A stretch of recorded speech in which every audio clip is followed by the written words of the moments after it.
natin to. Last problem.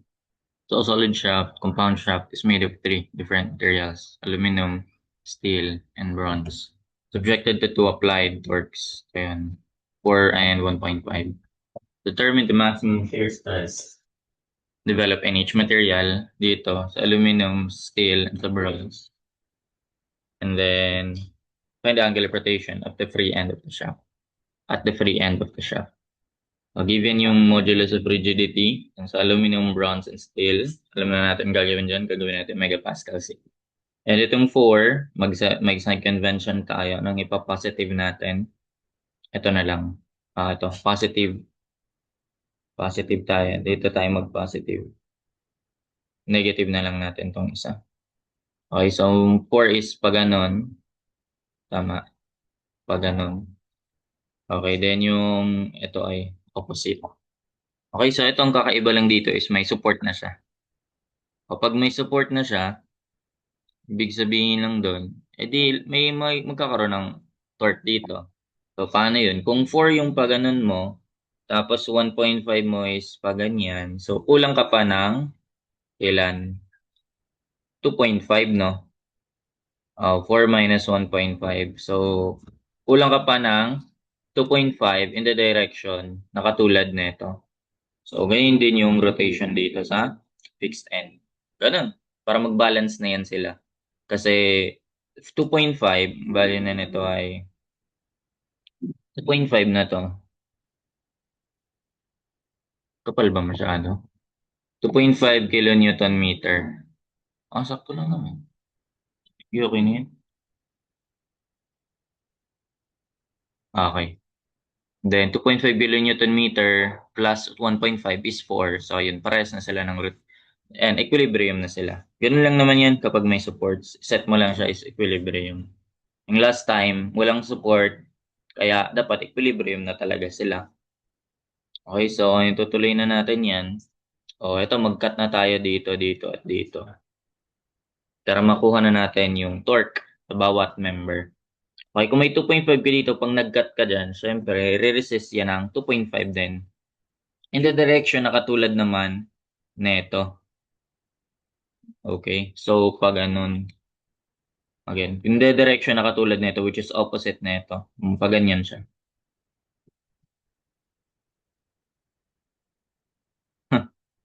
Hirap pa. Ganyan. Okay, so yan ay 2.5 din. Okay, yun na yung torque natin sa member dito sa aluminum. So, ayusin ko na yan, 2.5. Gagawin ko ng times 10 to the 6 para maging Newton millimeters.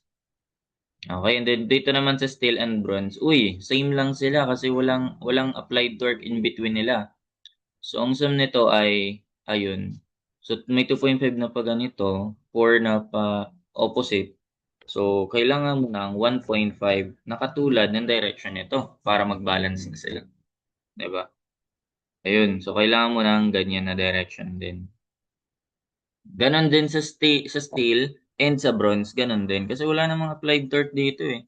So, parehas lang yan sila na ganon din. 2.5, tas 1.4, tas 4. So, parehas silang 1.5 in the direction na ganyan.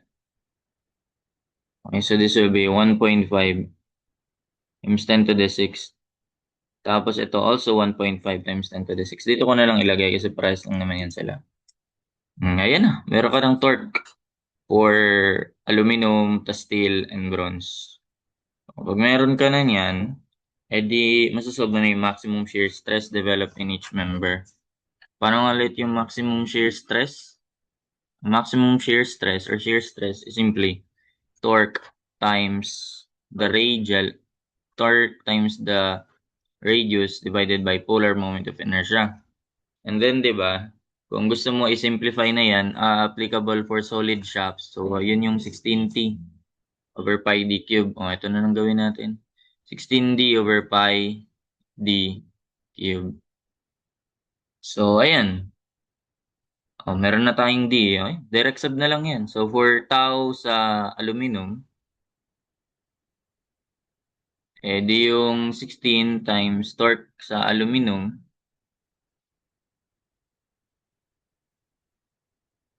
divide mo sa pi times diameter ng sa aluminum cube. Ganun, direct sub mo na lang yan. And then, sunod. Actually, parehas lang to sila. Yung steel and bronze, parehas lang. Tao ng steel is equal to tao ng sa bronze. Di ba? Parehas sila ng torque, parehas sila ng diameter. Di parehas lang din yan sila shear stress. So, 16 times torque. Yung sa ano yan, sa steel or aluminum, alam na to? Torque ng sa steel or aluminum, parehas lang yan sila. 16T over pi times diameter ng, ayun, okay na, steel or aluminum yan, d cube. Ayan, direct sub, di ba? So, 16 times torque ng sa aluminum, ito yung aluminum, 2.5 times 10 to the 6. 16T over pi times diameter nun, 100 cube. Sulat ko na rin muna to para palit-palit na lang ako mamaya sa calculus. So this will be equal to 16 times torque naman ng steel or Ba't steel or aluminum? Steel or bronze pala. Ayan, so 16T torque 1.5 times 10 to the 6th. 16T over pi. Diameter naman doon ay pares sila 75. Okay, pares lang yan. Pi d cube. Okay, so input na natin yung values. So, ilagay ko na lang sa 16. Tas yung T torque lagay ko sa M. Moment. Tapos pi d cube. Para palit-palit na lang ako. Ito, 2.5 times 10 to the 6. Una muna tayo. Diameter ay 100. Tama, 12.73. 12.73 megapascals. Okay, and then yung isa naman ay imbis na 1.5, imbis na 2.5, 1.5 times 10 to the 6. Moment niya ay diameter naman ay 75. Oh, mas mataas pala to. 18.11. 108 ko na lang. 108 megapascals. Oh, di ayun, paresin sila. 732. Gawin ko ng 732 to. Yan na yun. Yan na yung maximum shear stress sa bawat member.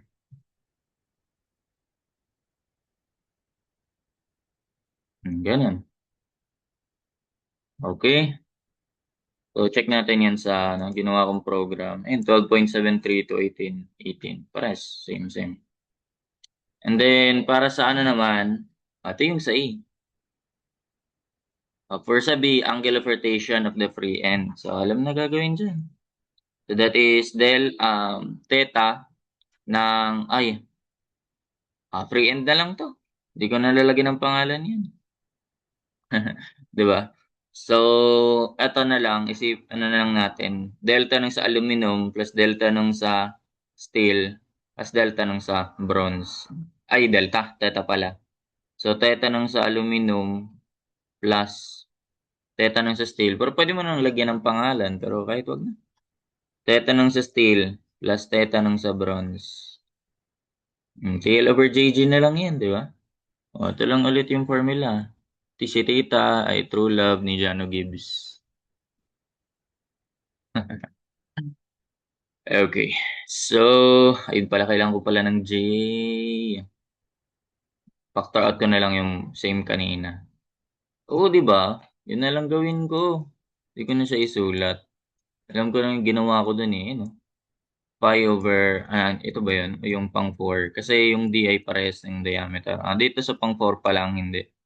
Yung pang last. Ayan, yung ganito. Sige, ganyan ko na lang gawin. Kasya naman siguro yan.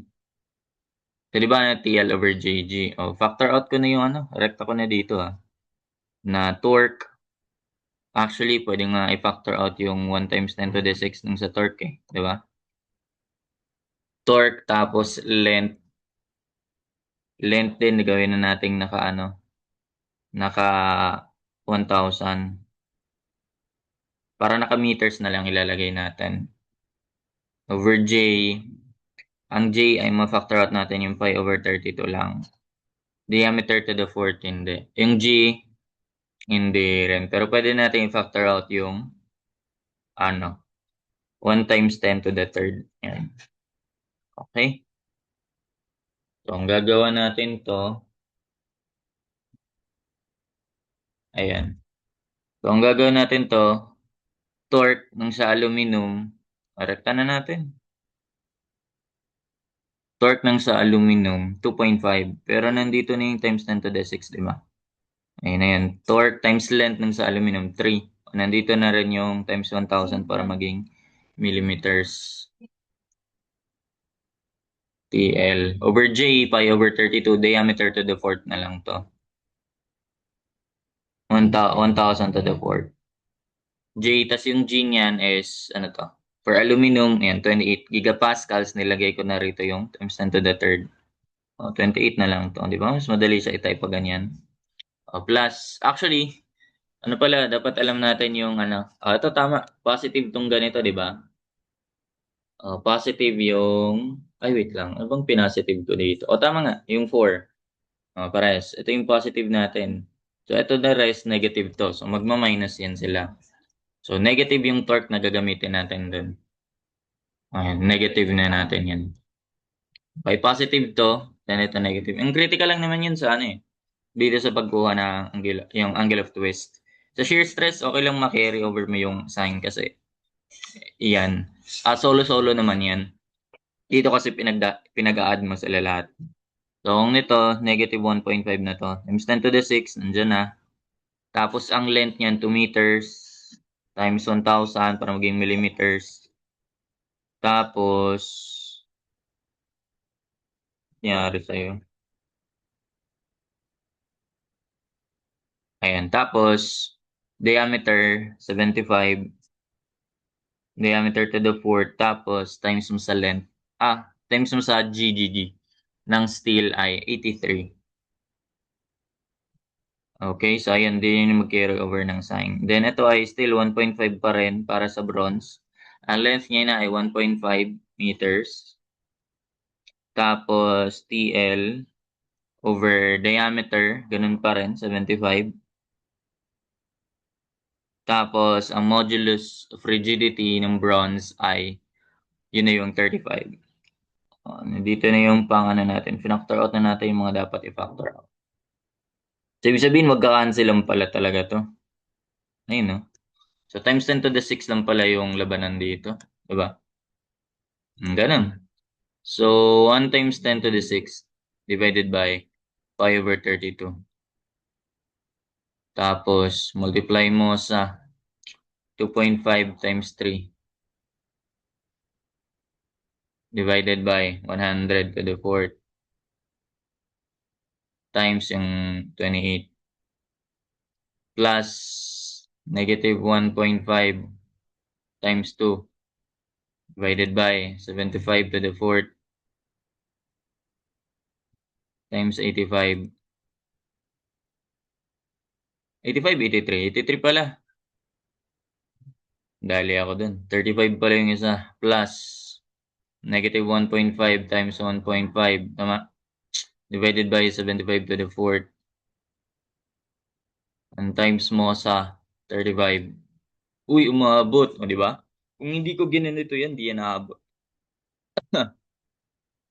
Ayun. Ito na yun.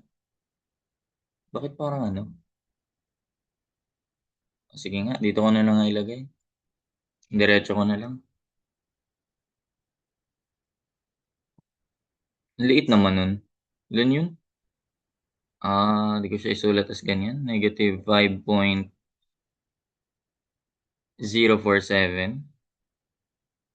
O, radians yun.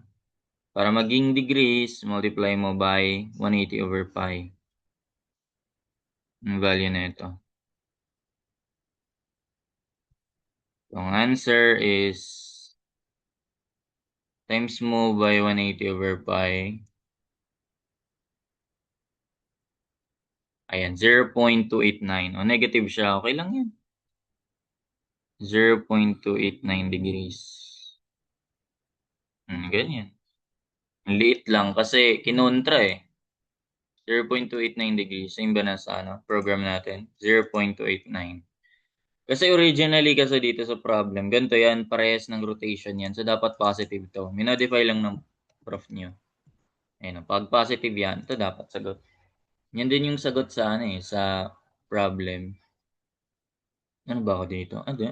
Tinanggal ko na. Basta ito yung sagot mismo sa answer key. So, ayun. That's it. Habol ko na lang yung video nung isa. May answer naman na. Solution.